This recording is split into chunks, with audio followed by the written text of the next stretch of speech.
What's going on, Wonder Gang? It's your boy Lee Wonder, and we're back with another reaction video. Today we're going to be reacting on Scammers Panic After I Tell Them the Real Names by Midnight SB. If y'all want to watch the video, I'm going to put the link in the description. Y'all make sure y'all go subscribe to the channel. Make sure y'all subscribe to my channel as well. Before the even video start, y'all can just hit the subscribe button. Appreciate it. Y'all can go ahead and like, comment your Instagram. I'm gonna go follow y'all back, y'all, on the road to 100K. Let's get right into the video. Seeing as the live CCTV feed of a scam group of scammers is laughing at someone they just successfully scammed.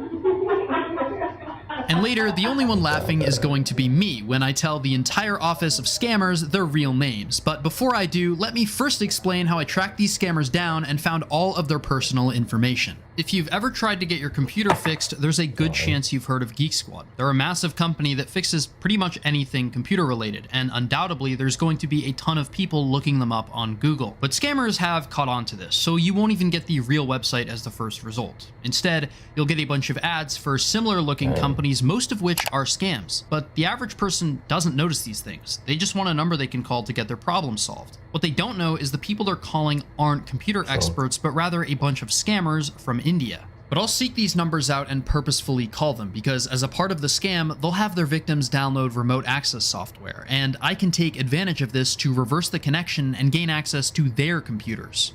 So how do I get my Gmail fixed?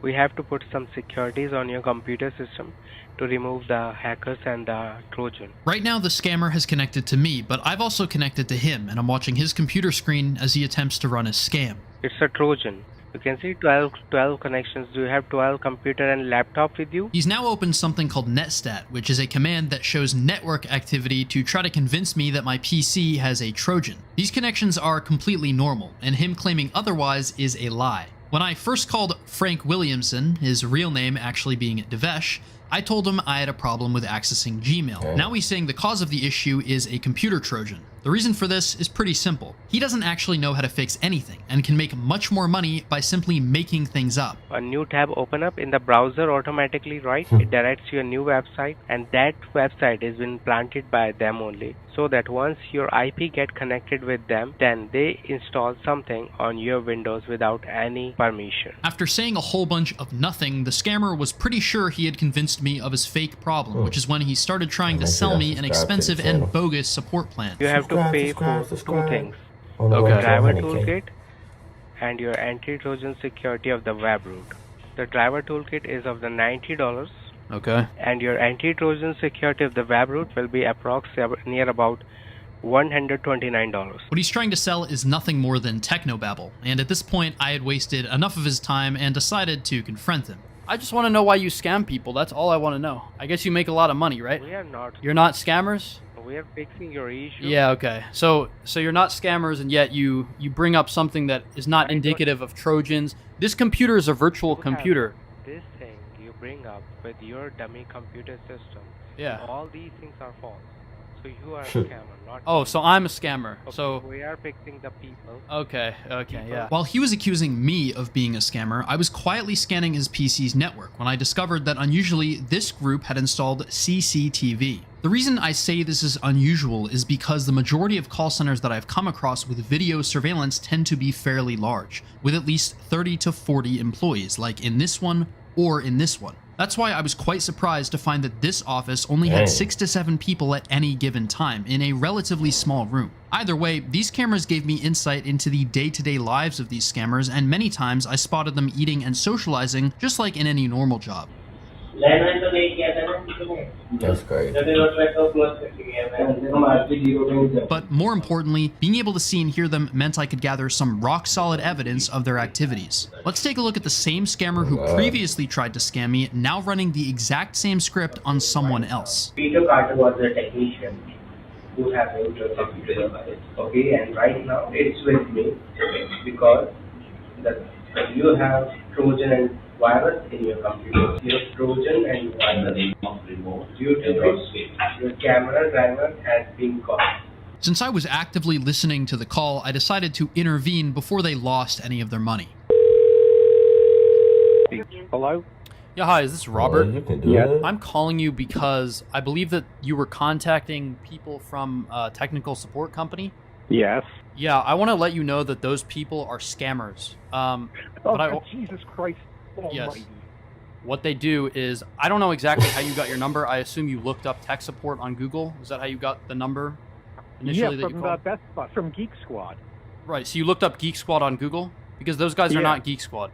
Thankfully, I was able to successfully warn him, but there were many more people who had previously been scammed before I had a chance to intervene. This was evident from the many pictures I downloaded from the scammers' Okay. computers showing payments made via credit card and check for some pretty hefty amounts. Anywhere from $55 to $1,200 or even $1,500 had been paid for nothing. One picture I found that really highlights how disgusting these scammers really are is this one, where they force an elderly looking man to hold up a check, just more proof these scammers don't have even an ounce of remorse. Regardless of age, they don't care. That's Scammers why I wanted to sound identify bad, not just the bro. heartless scammers in India, but also the people facilitating the laundering of money.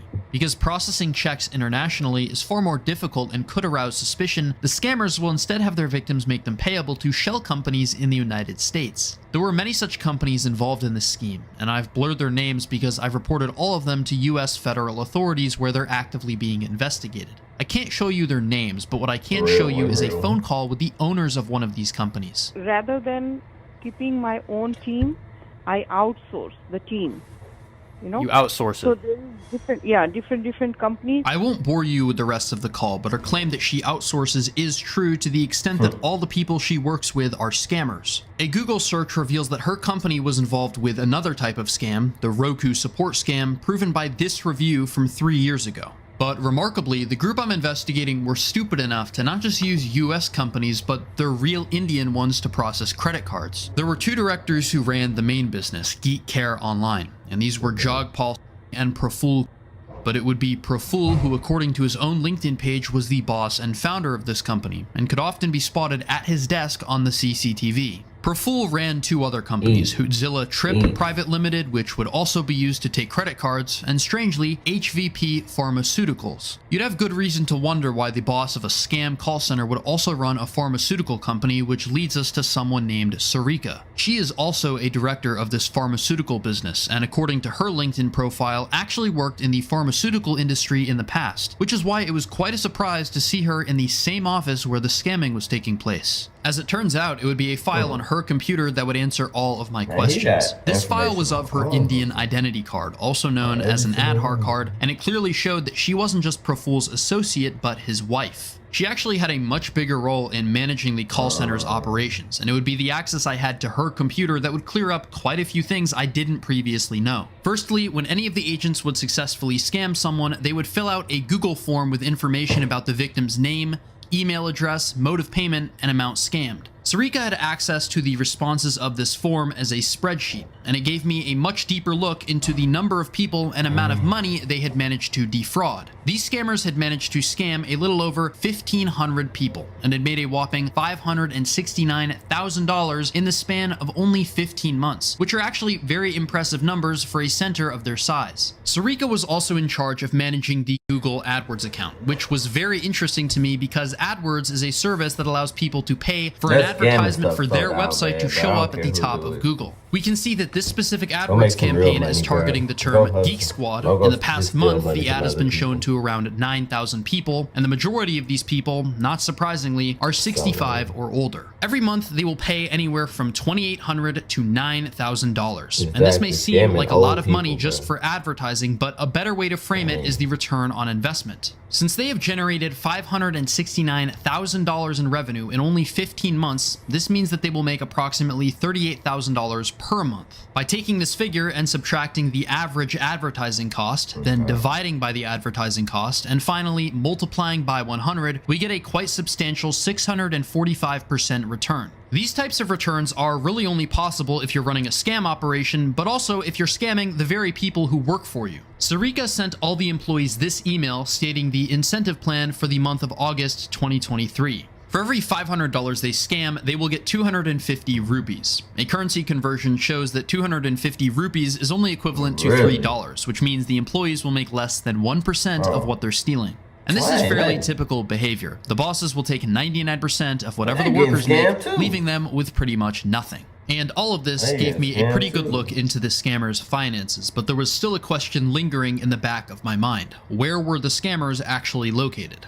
This may seem easy to answer, but it turned out to be quite a bit more complicated than I initially expected. The first thing I did was look at the addresses the Indian-based companies were registered to, but immediately there were inconsistencies. The IP address of the scammers indicated Noida, while the business address indicated Faridabad. Noida and Faridabad are relatively close to each other and are both located in what is called the Delhi New Capital region, but are distinctly different cities. And even if we ignore this, a quick survey of Google Street View shows that none of the buildings in Surya-Nagar are any taller than 2 or 3 stories high. This is in stark contrast to the scammer's office, which appears to be reasonably elevated based on a window that is occasionally made visible. This was pretty much a dead end, so I decided to take a look at their computers, but this didn't prove very helpful either. None of the files on any of the PCs had any mention of what building they might be in, and even worse, none of the computers had wireless cards. Normally, getting the location would be as simple as getting the names and signal strengths of the surrounding Wi-Fi networks and using public databases to triangulate their position. But because there was no Wi-Fi capability, this was rendered impossible. And at this point, I was completely out of ideas and frankly ready to give up, when by complete accident, I got exactly what I needed. In addition to the inside cameras, the office also had an outside view of the hallway leading up to the door of their room. And it was when I was looking through old recordings of this camera angle that I stumbled across this footage of a cleaner opening the door to an adjacent office. Now, I had never seen this door open, and though it appeared that there was something written on it, the camera was too sharply angled to provide anything intelligible of value. However, once the door was opened, it provided me with this still frame of inverted text. By flipping this image horizontally, it shows us the name and logo of a business, Story Design. This is a fully legitimate product design agency, and because they only operate in the Indian daytime, likely had no idea they were next to an office full of scammers. But it was the address of this business that I really cared about. And this address pointed me to a shared office space called the KLJ Noida 1. This is a set of 3 buildings, Tower A, B, and C, and it would be in Tower C that the address would indicate the scammers would be situated. But I wanted to confirm this, and it again would be the outside window that would help me to do so. In front of the window was a tall building, and to the right of it, a much shorter and smaller one. We can see this exact same structure to the right, or in the case of the scammer's orientation,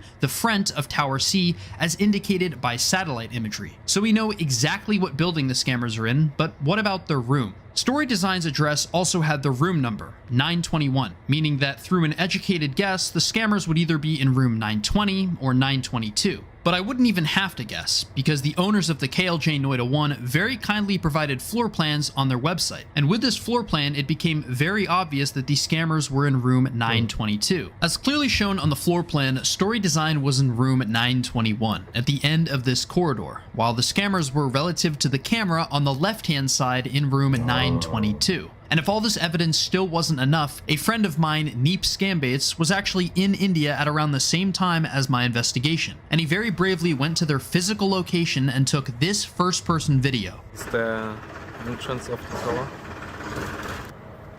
So the call center is over That's there, crazy. and then to the left, basically in this room. Then there's like one more room. Then we have like elevators, which are going to different floors. And this is 922. Let's say like one laptop is there.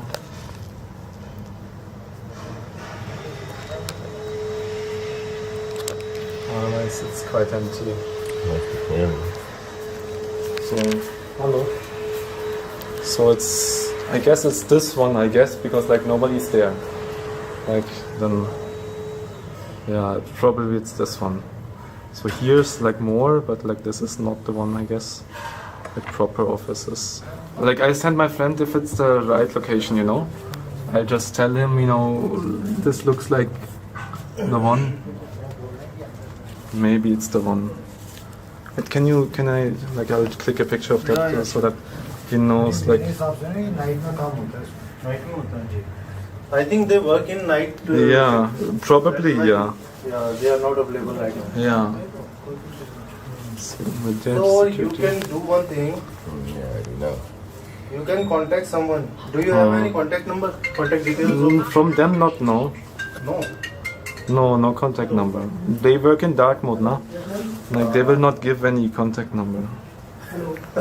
Again, huge shout out to my friend Neep for physically going to their building and my friend Nanobator for helping out with the investigation. And at this point, I had gathered pretty much all the evidence I needed. I had their exact location, the names of the bosses and the employees, the money mules they would use to launder money, and their companies that were based in India. Instead of idly observing them, it was now time to engage in sabotage. The first thing I did was send a lengthy email to past victims letting them know that they had been scammed and what steps they needed to take to get their money back. And although I didn't get many responses because most people simply don't check their email, there was one response in particular that definitely stood out to me. The reply was from a lady in her 70s who explained that she was going through a difficult time due to her husband passing away, which made it easier for the scammers to take advantage of her. Thankfully, because of my email, she was able to contact her bank, make a dispute, and get her money back. And although there was ultimately a happy ending, it still angered me to hear that they were taking advantage of somebody in such a vulnerable position. But it also made me realize that it wasn't enough to try to save people from scams that had already happened. I needed a way to effectively stop them from occurring in the first place. And in this case, I decided that the most effective thing to do was a call flooding attack. This involves sending dozens of automated phone calls every single second directly to the scammer's phone system, which will overload all their available phone lines and make it impossible for anyone else to reach them. As long as I'm flooding them, every time the scammers pick up the phone, instead of being greeted with a real person, they'll instead have their ears blasted with an extremely loud screaming noise that will not only annoy them, but hopefully make them reconsider their life choices. 1,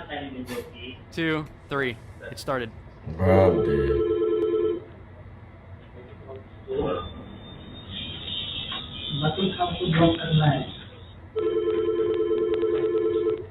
Okay, just wait. I want to provide you the just Well, how does he do that?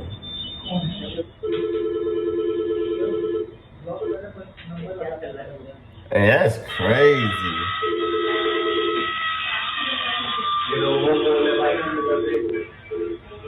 I would continue to flood them for quite a while, but at some point the scammers realized that trying to fight the flooding was completely useless, so they just turned off their phone number and instead focused on people who they were already in a call with. But I wasn't going to let the scammers get off that easily, so I started to boot offline their internet connection, which not only disconnected their phone calls, but also the remote sessions they had established with their victims.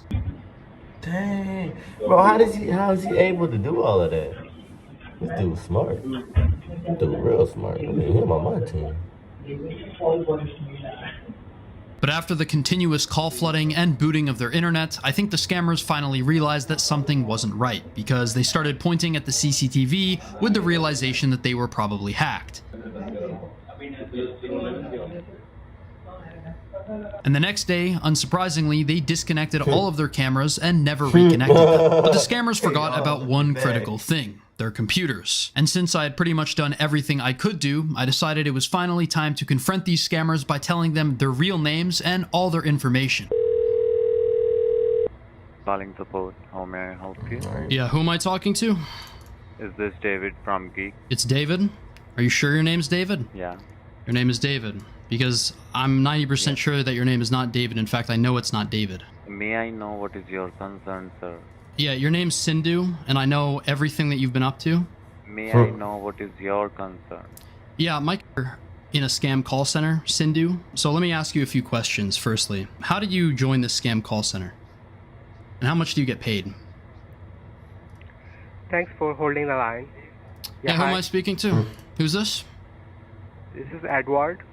Yeah, I'd like to speak to Praful, please. I believe I was just speaking to Sindhu. Who are you?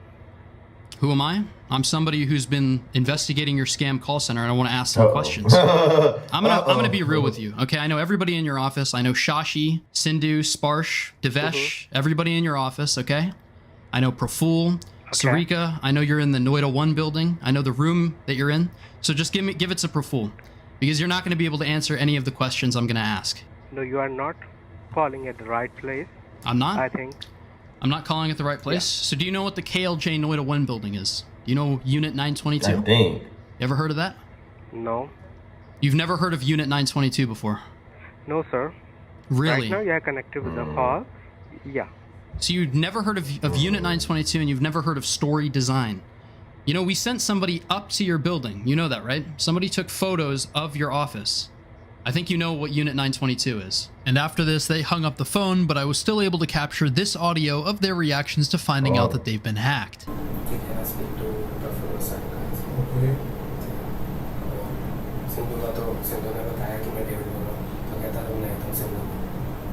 Sir वही हाय है, बाकी आपका नाम जानता है, बोला सीधा 922 number से आप लोग यूनिटी 1 से बात करो, अपने फोन से बात कर लीजिए। बोला I don't know who you are, I don't know whom you are talking about, but if you need to talk to us, you can come and meet us directly. हाँ।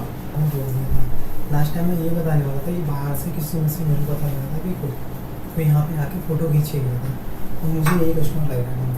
Seems like this group of scammers were pretty shaken by what I said. If you enjoy the investigations, consider liking and subscribing, and watching another video where I destroy more scammers.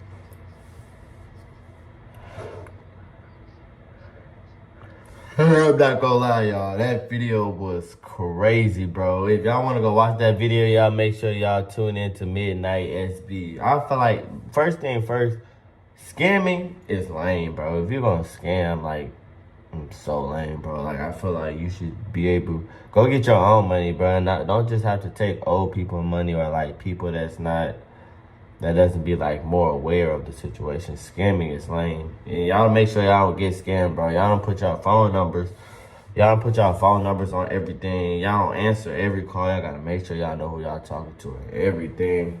And he's just gonna give y'all that information. We're gonna react to him more because he has some lit videos. But if y'all like the video, make sure y'all like, comment, subscribe on the road to 100K, y'all. On the road to 100K. Make sure y'all tell everybody. Follow the growth. We on the way, baby. When the gang out. Peace.